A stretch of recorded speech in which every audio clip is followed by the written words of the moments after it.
They say love is blind. But is it blind to money, too? When a billionaire father disguised himself as a poor gatekeeper to test his son's fiancée, he thought he knew what he was doing. He had seen too many gold diggers and opportunists around his son's world of luxury. But what he didn't expect was how this simple test would break his heart, change his perspective, and redefine the meaning of true love. So, before you judge her, listen carefully to what really happened behind that iron gate. The morning sun fell softly on the grand estate of Richard Hanley, a man known across the business world for his power, wealth, and pride. With companies spanning from technology to real estate, Richard was used to control over his empire, his image, and his only son, Ethan. Ethan was everything a father could wish for. Smart, respectful, and ambitious. But when he introduced his fiancée Lily, Richard's confidence cracked. She was beautiful, kind and humble, but in Richard's world, appearances were never the full story. He had seen too many women chase status, not love.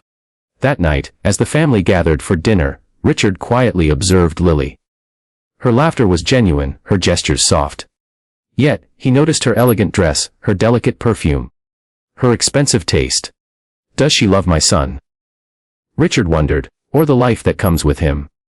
After dinner, while Ethan was away on a business trip, Richard made a bold decision. He wanted to know, not assume. For the next week, he disguised himself as a poor gatekeeper.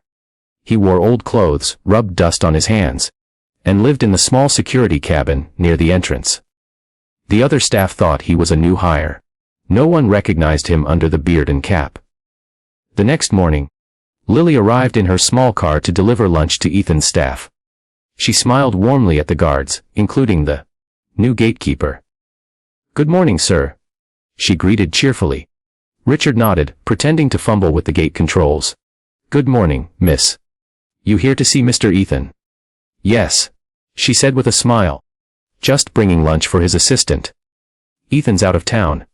She handed him a lunchbox. "Would you like some? You look like you haven't eaten." That single gesture stunned him. She didn't even know him, yet she offered food. He took it, quietly saying, "Thank you, miss. You're kind." Over the next few days, Lily came often. Sometimes with coffee, sometimes just to chat. She'd ask about his family, where he was from, how long he'd been working there. Richard kept his story simple. A poor man from the countryside, trying to earn enough for his daughter's school fees. One evening, while it was raining heavily, Lily arrived with an umbrella and an extra raincoat. "You'll get sick out here," she said, handing it to him. "You remind me of my late father. He worked hard all his life too." For the first time in years, Richard's heart softened. There was no sign of greed, no arrogance. Only kindness. But his test wasn't over yet. A few days later, he staged a final scene. He told Lily that the gatekeeper's job was ending.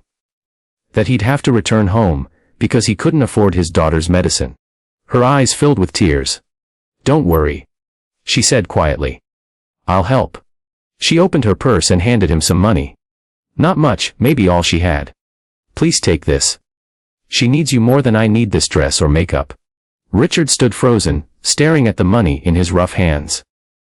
That night, he cried alone in the small cabin, whispering to himself, "Maybe I was wrong about her." A week later, Ethan returned from his trip, excited to introduce Lily properly to his father. Richard agreed. But this time, without the disguise. The dinner table was set elegantly, chandeliers glowing above them. When Lily entered, she smiled politely, unaware that the powerful man at the head of the table was the same poor gatekeeper she had helped. "Mr. Hanley," she said softly, extending her hand.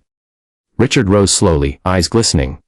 "We've met before, haven't we, Miss Lily?" She frowned, confused. I don't think so." He smiled gently and pulled out the small lunchbox she had once given him. "You gave this to a poor gatekeeper a few days ago. That man was me." The room fell silent. Lily's eyes widened as she realized the truth. Her lips trembled. "Why you? Les," he said, stepping closer. "I wanted to know if you loved my son for who he is. Not for what he has. And you showed me that love doesn't need wealth to shine." Tears welled in her eyes as she whispered, "Sir, I didn't do it for a test. I just did what I'd do for anyone." Richard smiled, voice breaking. "That's exactly why you passed, my dear." He turned to his son, his eyes full of pride. "Ethan, you've found a woman with a heart purer than gold. And as for me, I've learned something too. Love cannot be measured in bank statements or luxury.